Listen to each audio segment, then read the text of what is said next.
Welcome to our channel पर नए हैं तो प्लीज़ चैनल को सब्सक्राइब करें। इस वीडियो में आपको बिहार दरोगा के लिए टेस्ट चलाया जा रहा है, जिसमें आपको लगभग 50 क्वेश्चन कराया जाएगा। सारे क्वेश्चन को डिटेल्स में बताया जाएगा और जो भी लोग दरोगा की तैयारी करते हैं टेस्ट को बनाएं। अगर 50 में से जो बच्चा 35 सही बना रहा है यानी उसकी तैयारी बहुत अच्छी चल रही है। चलिए अब हम लोग देखते हैं। और जो भी लोग चैनल पर नए हैं चैनल जरूर सब्सक्राइब कीजिएगा। देखिए पहला क्वेश्चन दिया हुआ है, कथनों में पूछ रहा है कि निम्नलिखित कथन पर विचार कीजिए। कथन पढ़ते हैं। पहला कथन दिया हुआ है कि राजा की दैवीय उत्पत्ति का सिद्धांत तैत्तिरीय ब्राह्मण ग्रंथ से मिलता है। ये जो बात गलत दिया हुआ है, क्योंकि जो राजा की दैवीय उत्पत्ति का सिद्धांत तैत्तिरीय ब्राह्मण से नहीं मिलता है, सब सर्वप्रथम ऐत्रेय ब्राह्मण से मिलता है। किससे बाबू? तो ऐत्रेय से मिलता है, यानी ये कथन तो गलत हो गया। दूसरा कथन पढ़ते हैं। दूसरा कथन कह रहा है कि सर्वप्रथम शतपथ ब्राह्मण में पुनर्जन्म सिद्धांत का उल्लेख मिलता है। ये कथन सही है। फिर तीसरा कथन दिया कि अरण्यक में वैदिक कर्मकांडों की निंदा की गई है। ये भी बात सही है। अब यहाँ देखते हैं क्या पूछ रहा है। तो उपयुक्त में से कौन सा कथन सत्य है? सत्य कथन 2 और 3 सत्य है, तो राइट आंसर इसका जो हो जाएगा वो ऑप्शन सी होगा। क्या होगा बाबू? ऑप्शन सी होगा। अगला क्वेश्चन हम लोग देखते हैं। अगला क्वेश्चन है कि मौर्य काल में महामत्य पर किस विभाग से संबंधित है? तो मौर्य काल में जो है महामत्य सर्प विभाग जो था वो गुप्तचर व्यवस्था से है। किससे है बाबू? तो गुप्तचर व्यवस्था को मौर्य काल में महामत्य सर्प कहा जाता था। और अर्थशास्त्र में अगर गुप्तचर विभाग को क्या कहा जाता था? तो अर्थशास्त्र में गुप्तचर विभाग को गुड पुरुष कहा जाता था। क्या कहा जाता था? गुड पुरुष कहा जाता था। चलिए अगला क्वेश्चन हम लोग देखते हैं। अगला क्वेश्चन क्या हुआ? अगला क्वेश्चन है कि भारत में कुषाण शक्ति का वास्तविक संस्थापक माना जाता है। तो भारत में जो कुषाण शक्ति था उसका वास्तविक संस्थापक किसे माना जाता है बाबू? तो याद रखिएगा ये आपको विम किडफिशस को। किसको? तो विम किडफिशस। राइट आंसर जो हो जाएगा वो हो जाएगा वो ऑप्शन डी हो जाएगा। वही बोलेगा कुषाण वंश का संस्थापक। तो कुषाण वंश का संस्थापक जो था वो कुजुल कोडफिशस था, ठीक है। लेकिन कुषाण वंश का अगर वास्तविक संस्थापक का बात करेगा तो विम किडफिशस को माना जाता है। तो इसका राइट आंसर जो होगा वो होगा आपको ऑप्शन डी होगा। और कुषाण वंश का अगर सबसे महान शासक कौन था बाबू? तो वो कनिष्क था। कौन था बाबू? कनिष्क। अगला क्वेश्चन देखते हैं हम लोग। अगला क्वेश्चन दिया हुआ कि चंद्रगुप्त द्वितीय का द्वितीय राजधानी कौन था? तो जो चंद्रगुप्त द्वितीय था उसकी द्वितीय राजधानी कौन थी? ये बात पूछ रहा है। तो याद रखिएगा उज्जैनी थी। कौन थी? उज्जैनी जो था वो चंद्रगुप्त द्वितीय का द्वितीय राजधानी था। राइट आंसर कौन सा हो जाएगा? वो हो जाएगा ऑप्शन ए हो जाएगा। वही गुप्त काल का बात कर रहा है। तो गुप्त काल में जो मथुरा था वो सूती वस्त्र के लिए प्रमुख केंद्र था, ठीक है। अगला क्वेश्चन देखते हैं। अगला क्वेश्चन है कि कलहन हर्ष का आश्रित कवि था। निम्नलिखित में से हर्ष का संबंध है। क्या बात कर रहा है कि कलहन जो था वो हर्ष का आश्रित कवि था। बोला कि निम्नलिखित में से हर्ष का संबंध था। अब वंश पूछ रहा है किस वंश से था? तो याद रखिएगा ये लोहार वंश से था। किससे था बाबू? लोहार वंश। राइट आंसर कौन सा हो जाएगा? वो ऑप्शन बी हो जाएगा। कलहन द्वारा अगर पुस्तक रचित बोलेगा तो राजतरणी जो पुस्तक है वो कलहन की पुस्तक है, ठीक है। अगला क्वेश्चन देखते हैं। अगला क्वेश्चन क्या दिया हुआ है? अगला क्वेश्चन दिया कि सल्तनत काल में इक्ता प्रथा की शुरुआत दूसरी बार किस सुल्तान द्वारा किया गया था? तो दिल्ली सल्तनत का बात कर रहा है। बोल रहा है कि इसमें इक्ता प्रथा की शुरुआत दूसरी बार का बात कर रहा है और किस सुल्तान द्वारा किया गया था ये क्वेश्चन पूछा है। तो याद रखिएगा FST इसको बोला जाता है फिरोज शाह तुगलक के द्वारा। किसके द्वारा बाबू? फिरोज शाह तुगलक के द्वारा बाबू इक्ता प्रथा जो था दूसरी बार शुरुआत किया गया था। तो राइट आंसर जो होगा वो ऑप्शन सी होगा। अगला क्वेश्चन दिया हो कि भारत में मोहम्मद घोरी का प्रथम हार का सामना कब करना पड़ा था? बहुत अच्छा क्वेश्चन है। तो याद रखिएगा भारत में मोहम्मद घोरी का प्रथम हार का सामना कब करना पड़ा था बाबू? तो याद रखिएगा ये आपको कब करना पड़ा था? तो आपको 1178 में। कब? 1178। राइट आंसर जो हो जाएगा वो हो जाएगा ऑप्शन बी हो जाएगा। क्या हो जाएगा? Option B. इसको हराया कौन था? तो गुजरात का शासक जो था भीम द्वितीय द्वारा पराजित किया गया था। भीम द्वितीय ने मोहम्मद घोरी को हराया था 1178 में। तो इसका राइट आंसर ऑप्शन बी होगा। अगला क्वेश्चन देखते हैं कि खामनौर का युद्ध कब हुआ था? कौन सा युद्ध का बात कर रहा है? तो युद्ध दिया हुआ है खामनौर। और खामनौर का जो युद्ध हुआ था ये कब हुआ था ये क्वेश्चन है। तो याद रखिएगा ये 1576 में हुआ था। तो राइट आंसर कौन सा हो जाएगा? वो हो जाएगा आपको ऑप्शन ई हो जाएगा। कौन सा? Option E. Right answer option E हो जाएगा, ठीक है। अगला क्वेश्चन देखते हैं हम लोग। देखिए खामनौर किसको बोला जाता है? ये अबू फजल के अनुसार हल्दी घाटी का जो युद्ध था, हल्दी घाटी का युद्ध को ही खामनौर का युद्ध कहा जाता है। तो हल्दी घाटी का युद्ध जो हुआ था वो 1576 में ही हुआ था। अकबर और महाराणा प्रताप के बीच हुआ था, ठीक है। इसको खामनौर का भी युद्ध कहा जाता है। अगला क्वेश्चन देखते हैं कि निम्नलिखित में से कांग्रेस द्वारा किसकी अध्यक्षता में भारत छोड़ो प्रस्ताव पारित किया गया था? बहुत अच्छा क्वेश्चन है। तो याद रखिएगा भारत छोड़ो आंदोलन कब चला था? तो 1942 में चला था। और 1940 से लेकर 1946 तक, कब? 46 तक कांग्रेस का जो था अध्यक्ष एक ही था और वो कौन थे बाबू, तो याद रखिएगा वो थे अबुल कलाम आजाद थे। इन्हीं के अध्यक्षता में भारत छोड़ो का प्रस्ताव पारित किया गया था। तो राइट आंसर होगा ऑप्शन सी। अगला क्वेश्चन देखते हैं कि निम्नलिखित में से कौन सा गडकरी विद्रोह का नेतृत्व करता था। तो जो गडकरी विद्रोह हुआ था उसका नेतृत्वकर्ता का बात कर रहा है। तो याद रखिएगा गडकरी विद्रोह का नेतृत्वकर्ता कौन था बाबू, तो वो था आपको दाजी कृष्ण पंडित था। कौन था बाबू, दाजी कृष्ण पंडित। राइट आंसर जो हो जाएगा वो ऑप्शन बी होगा। क्या होगा, ऑप्शन बी। अगला क्वेश्चन देखते हैं हम लोग। अगला क्वेश्चन है कि वर्धा शिक्षा योजना 1937 का प्रारूप करता थे। बहुत अच्छा क्वेश्चन है। तो जो वर्धा शिक्षा योजना जो था 1937 में, इसके जो प्रारूप करता थे वो कौन थे बाबू, तो याद रखिएगा वो थे आपको जाकिर हुसैन। कौन थे बाबू, जाकिर हुसैन। राइट आंसर कौन सा हो जाएगा, वो हो जाएगा ऑप्शन। प्रारूप तैयार कौन किए था, वही क्वेश्चन पूछ रहा है। तो प्रारूप तैयार किए थे जाकिर हुसैन, ठीक है। और ये जो वर्धा शिक्षा योजना आई थी यह गांधी जी द्वारा दिया गया था गांधी जी के द्वारा, लेकिन प्रारूप तैयार किया गया था जाकिर हुसैन के द्वारा, ठीक है। तो इसका राइट आंसर ऑप्शन ये होगा, ठीक है। अगला क्वेश्चन देखते हैं। कुप्रशासन के आधार पर मैसूर, कुर्ग और कछार की रियासतों का विलय ब्रिटिश साम्राज्य में किया गया था। किसके द्वारा किया गया था, यही क्वेश्चन दिया हुआ है। तो याद रखिएगा ये किया गया था आपको किसके द्वारा, लॉर्ड विलियम बेंटिंक के द्वारा। किसके द्वारा बाबू, तो लॉर्ड विलियम बेंटिंक के द्वारा कुप्रशासन के आधार पर मैसूर, कुर्ग और कछार का अंग्रेजी साम्राज्य में विलय कर लिया गया था। तो राइट आंसर जो हो जाएगा क्या हो जाएगा, वो ऑप्शन डी हो जाएगा। कौन सा, ऑप्शन डी। अगला क्वेश्चन देखते हैं। 1857 द ग्रेट रिवोल्ट नामक पुस्तक के लेखक कौन है। 1857 द ग्रेट रिवोल्ट किसकी पुस्तक है, ये क्वेश्चन दिया हुआ है। तो ये आपको अशोक मेहता की पुस्तक है। किनकी पुस्तक है बाबू, अशोक मेहता। राइट आंसर हो जाएगा वो ऑप्शन बी हो जाएगा, ठीक है। अगला क्वेश्चन दिया हो कि काकोड़ी कांड में अभियुक्त को बचाव हेतु समिति के अध्यक्ष बनाए गए थे। बहुत अच्छा क्वेश्चन है बाबू। तो काकोड़ी जो कांड हुआ था बोला है कि उसी की अभियुक्ति के बचाव हेतु समिति के अध्यक्ष बनाए गए थे। कौन बनाए गए थे, यही क्वेश्चन है। तो याद रखिएगा ये गोविंद बल्लभ पंत बनाए गए थे। कौन बनाए गए थे, गोविंद बल्लभ पंत। राइट आंसर जो हो जाएगा वो हो जाएगा ऑप्शन डी हो जाएगा, ठीक है। काकोड़ी कांड के अभियुक्ति के बचाव हेतु गोविंद बल्लभ पंत को अध्यक्ष बनाया गया था, ठीक है। और इस केस में पंडित जगत नारायण जो थे मुल्ला ब्रिटिश सरकार की तरफ से लोक अभियोग के रूप में थे, ठीक है। अगला क्वेश्चन हम लोग देखते हैं। अगला क्वेश्चन है कि निम्नलिखित में से असत्य विकल्प को चुने। असत्य यानी गलत कथन चुनना है, इसमें हम लोग चुनते हैं बाबू। तो असत्य कथन का बात कर रहा है, तो असत्य कथन हम लोग चुनते हैं। दे रहा है कि स्वदेश मित्र दादा भाई नौरोजी, पहला ही कथन जो दिया हुआ है वो गलत है, क्योंकि स्वदेश मित्र नामक जो समाचार पत्र का संपादक थे वो कौन थे बाबू, तो वो GS अय्यर थे। कौन थे बाबू, GS अय्यर थे। तो राइट आंसर जो हो जाएगा वो ऑप्शन ए हो जाएगा, क्योंकि असत्य कथन का बात कर रहे हैं। अगला क्वेश्चन देखते हैं कि कुडप्पा संरचना का सर्वाधिक विस्तार किस राज्य में, किसका बात कर रहा है, कुडप्पा संरचना का बात कर रहा है। तो याद रखिएगा कुडप्पा संरचना का विस्तार सर्वाधिक किस राज्य में है, ये क्वेश्चन दिया हुआ है। तो वो आपको आंध्र प्रदेश में। किस राज्य में है, आंध्र प्रदेश। राइट आंसर जो हो जाएगा ऑप्शन बी होगा। अगला क्वेश्चन दिया कि मोलेसिस बेसिन अवस्थित है। कौन सा बेसिस का बात कर रहा है, तो मोलेसिस बेसिन का बात कर रहा है। और ये अवस्थित है कहाँ पे, ये क्वेश्चन दिया हुआ है। तो याद रखिएगा ये आपको मिजोरम में है। कहाँ पे, मिजोरम को मोलेसिस बेसिन कहा जाता है, ठीक है। अगला क्वेश्चन देखते हैं। अगला क्वेश्चन दिया कि खारदुंगला दर्रा अवस्थित है। यहाँ दर्रा का बात कर रहा है। तो खारदुंगला दर्रा कहाँ पे है बाबू, तो खारदुंगला दर्रा जो है वो आपको लद्दाख में है। कहाँ पे है, लद्दाख। राइट आंसर कौन सा हो जाएगा, राइट आंसर हो जाएगा ऑप्शन ए। अगला क्वेश्चन देखते हैं कि निम्नलिखित में से कौन सा विकल्प असत्य है। असत्य यानी गलत कथन। यहाँ पे झील दिया हुआ है और राज्य दिया हुआ है। चलिए अब हम लोग देखते हैं कौन सा कथन गलत है। यहाँ पे दिया है नारायण सरोवर गुजरात में है, पाला ये मिजोरम में है, ककड़िया असम में दिया हुआ है जो गलत दिया हुआ है, ठीक है। ककड़िया झील जो है वो गुजरात में है। कहाँ पे है, गुजरात। तो राइट आंसर इसका होगा ऑप्शन सी। अगला क्वेश्चन देखते हैं कि कोपेन के जलवायु वर्गीकरण का आधार क्या है।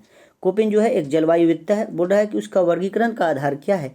तो याद रखिएगा उसका जो वर्गीकरण का आधार है ना वो वर्षा और तापमान है। क्या है बाबू, वर्षा और तापमान। राइट आंसर होगा ऑप्शन डी। अगला क्वेश्चन है कि निम्नलिखित में से किस वृक्ष को पारिस्थितिकी का आतंकवादी कहा जाता है। बहुत अच्छा क्वेश्चन है। तो याद रखिएगा कौन सा वृक्ष है जिसको पारिस्थितिकी का आतंकवादी कहा जाता है। तो वो वृक्ष का नाम है बाबू आपको यूकेलिप्टस। क्या नाम है, यूकेलिप्टस। राइट आंसर जो होगा वो ऑप्शन बी होगा। अगला क्वेश्चन देखते हैं हम लोग कि भारत में सर्वाधिक सिंचाई की जाती है। तो भारत में सर्वाधिक सिंचाई कहाँ की जाती है, ये क्वेश्चन है। तो याद रखिएगा कौन सी सिंचाई की जाती है, लघु सिंचाई जो योजना है भारत में सर्वाधिक की जाती है। तो इसका राइट आंसर जो होगा वो ऑप्शन ई होगा। कौन सा होगा बाबू, option A is a right answer. अगला क्वेश्चन हम लोग देखते हैं। अगला क्वेश्चन क्या दिया हुआ है। अगला क्वेश्चन है कि सर्वाधिक ग्रामीण जनसंख्या प्रतिशत वाला राज्य निम्नलिखित में से कौन सा है। बहुत अच्छा क्वेश्चन है, तो याद रखिएगा सर्वाधिक ग्रामीण जनसंख्या प्रतिशत वाला राज्य का बात कर रहा है, तो वो कौन सा है बाबू, तो वो है आपको हिमाचल प्रदेश। कौन सा हो जाएगा, हिमाचल प्रदेश जो है वो सर्वाधिक ग्रामीण जनसंख्या प्रतिशत वाला राज्य है। तो इसका राइट आंसर जो होगा वो हो जाएगा ऑप्शन बी। ये 2011 के जनगणना के अनुसार हिमाचल प्रदेश में 90% जनसंख्या जो है ग्रामीण है। उसके बाद बिहार आता है जहाँ पे 88.7% जनसंख्या ग्रामीण है। ठीक है, अगला क्वेश्चन देखते हैं। अगला क्वेश्चन जो दिया हुआ है कि वंसदा राष्ट्रीय उद्यान किस राज्य में है। कौन सा उद्यान का बात कर रहा है बाबू, तो वंसदा राष्ट्रीय उद्यान का बात कर रहा है। तो ये आपको कहाँ पे है बाबू, तो ये आपको गुजरात में है। कहाँ पे है, गुजरात, राइट आंसर। अगला क्वेश्चन देखते हैं कि लाखर जनजाति किस राज्य में निवास करते हैं। कौन सा जनजाति का बात कर रहा है, तो लाखर जनजाति का बात कर रहा है, और ये जनजाति आपको मिजोरम में मिलते हैं। कहाँ पे, मिजोरम, राइट आंसर होगा। अगला क्वेश्चन देखते हैं कि गणगौर लोक नृत्य का संबंध किस राज्य से है। तो गणगौर लोक नृत्य का संबंध जो राज्य है वो राज्य कौन सा है बाबू, तो ये आपको राजस्थान से संबंधित है। तो राइट आंसर कौन सा होगा, राइट आंसर ऑप्शन ए होगा। अगला क्वेश्चन है कि सुरमा घाटी तेल क्षेत्र अवस्थित है। कौन सा, सुरमा घाटी तेल क्षेत्र का बात कर रहा है, और ये कहाँ पे है ये पूछ रहा है। तो ये आपको असम में है। सुरमा घाटी जो तेल क्षेत्र है ये असम में है। अगला क्वेश्चन देखते हैं कि चुटक परियोजना किस नदी पर है। कौन सा परियोजना का बात कर रहा है, तो चुटक परियोजना का बात कर रहा है, और ये परियोजना कहाँ पे है बाबू, तो ये परियोजना आपको कहाँ पे है, तो रावी नदी पे है। किस पे है बाबू, रावी नदी। तो राइट आंसर होगा ऑप्शन डी। अगला क्वेश्चन देखते हैं कि पर्वत निर्माण के विभिन्न सिद्धांत के संदर्भ में निम्नलिखित में से कौन सा विकल्प असत्य है। असत्य यानी गलत कथन का बात कर रहा है। यहाँ सिद्धांत दिया है, यहाँ पे भूगोलविद्ता दिया हुआ है। देखते हैं हम लोग बाबू कौन सा कथन गलत है ये पूछ रहा है।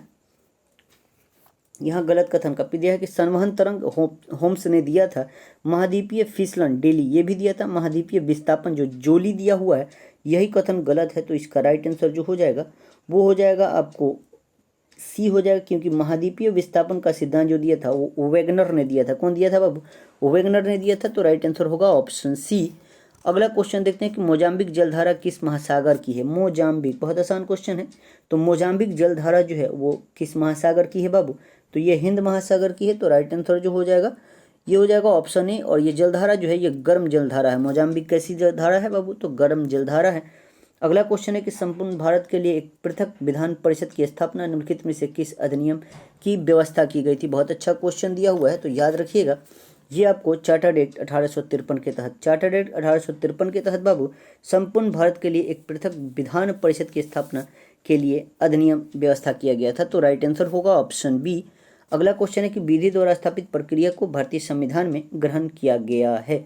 तो विधि द्वारा स्थापित प्रक्रिया को भारतीय संविधान में ग्रहण किया गया, यानी किस देश से लिया गया है, यही क्वेश्चन है। तो ये हम लोग आपको जापान के संविधान से लिए हैं। किस संविधान से बाबू, तो जापान के संविधान से। तो राइट आंसर जो हो जाएगा वो ऑप्शन सी होगा। क्या होगा, सी। अगला क्वेश्चन है कि निम्न राज्यों का निर्माण का हसी आरोही क्रम बताएं।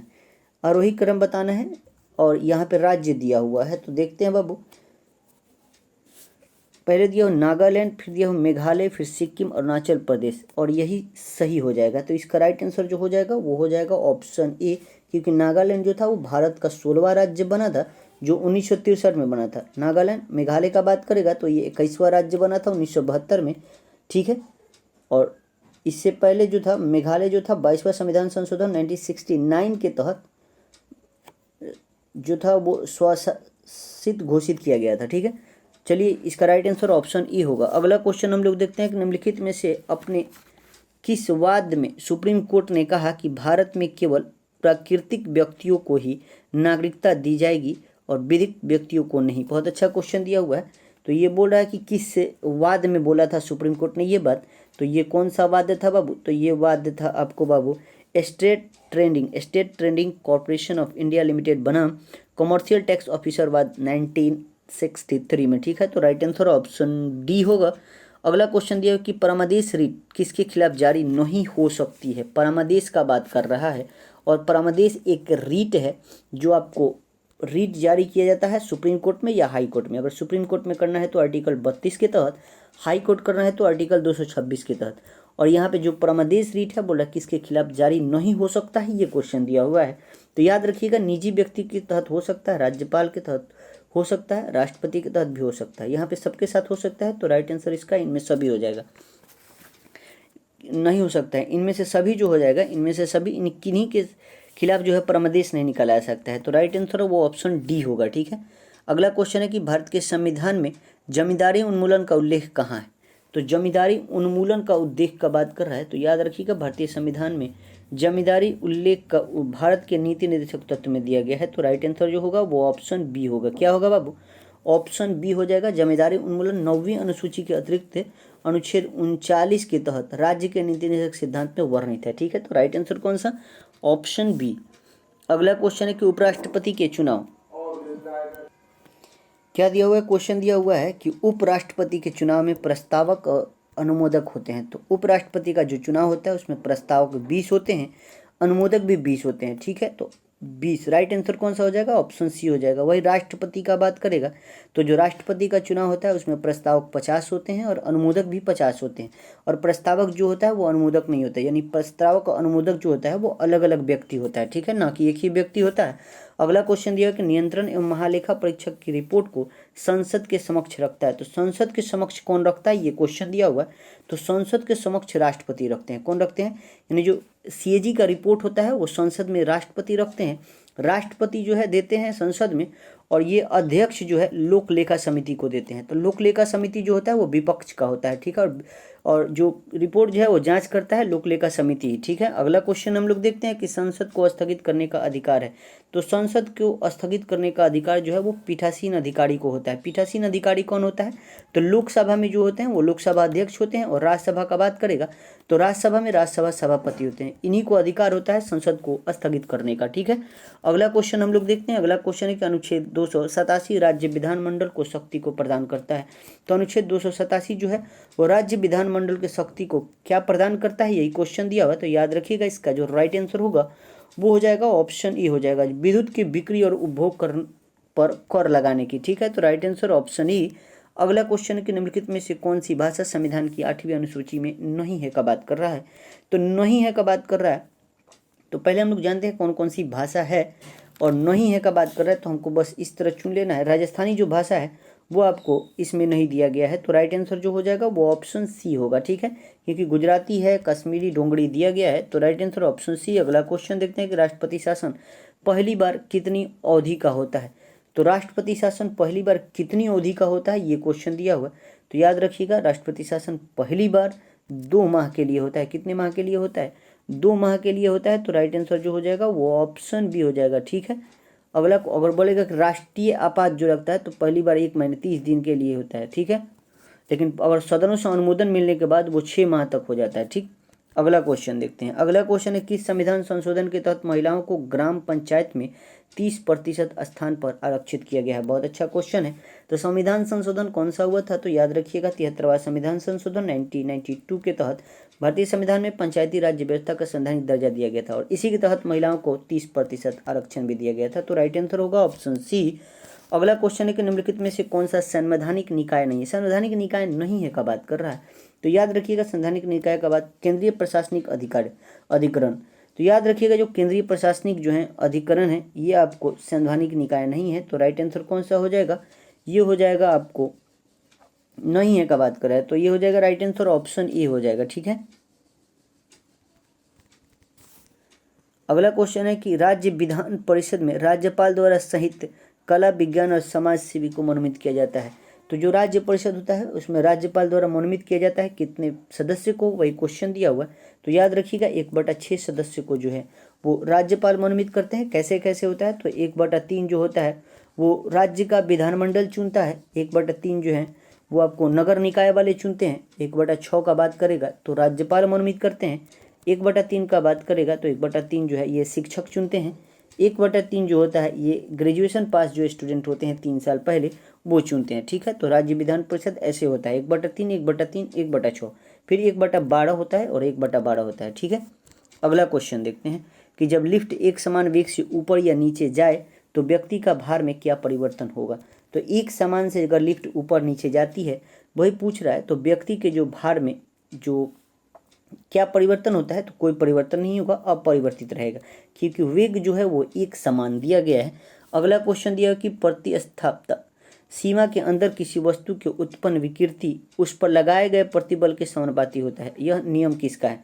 यह नियम किसका है बाबू? तो याद रखिएगा, प्रत्यस्थक का नियम जो है वो आपको हुक का नियम बताता है। किसका नियम है बाबू? तो हुक का नियम है। तो राइट आंसर कौन सा? हुक के नियम के अनुसार प्रतिफल यानी ए, प्रतिफल बराबर बटा विकृति होता है, बराबर ई होता है, और ई जो होता है ई को ही प्रतिस्थत्या गुणांक कहते हैं। ठीक है, तो राइट आंसर ऑप्शन ए होगा। अगला क्वेश्चन है कि तरल पदार्थों का अपेक्षिक घनत्व मापा जाता है। तो तरल पदार्थ का बात कर रहा है और इसका जो अपेक्षिक घनत्व मापा जाता है वो किसके द्वारा बाबू? तो ये आपको हाइड्रोमीटर से तरल पदार्थ का अपेक्षिक घनत्व मापा जाता है। ठीक है, तो राइट आंसर कौन सा हो जाएगा? वो हो जाएगा ऑप्शन बी होगा। क्या होगा? Option B. अगला क्वेश्चन है जो अंतिम क्वेश्चन आज का, कि ध्वनि का ताप पर का क्या प्रभाव पड़ता है। तो ध्वनि पर ताप का क्या प्रभाव पड़ता है? तो याद रखिएगा, ये क्या प्रभाव पड़ता है बाबू? तो ये आपको अपरिवर्तित रहता है। क्या रहता है बाबू? सॉरी, माध्यम के ताप बढ़ने से ध्वनि की चाल भी बढ़ती है। ठीक है, माध्यम का अगर चाल बढ़ता है, यहाँ ऑप्शन नहीं दिया गया है, तो माध्यम का अगर माध्यम का ताप बढ़ने पर ध्वनि की चाल भी बढ़ती है, और वायु में 1 डिग्री तापमान बढ़ने पर ध्वनि की चाल में जो है 0.61 मीटर कितना पर सेकेंड बढ़ जाती है। ठीक है, तो राइट। और आज के लिए इतना ही, मिलते हैं हम आपको अगले वीडियो में। जय हिंद, जय भारत।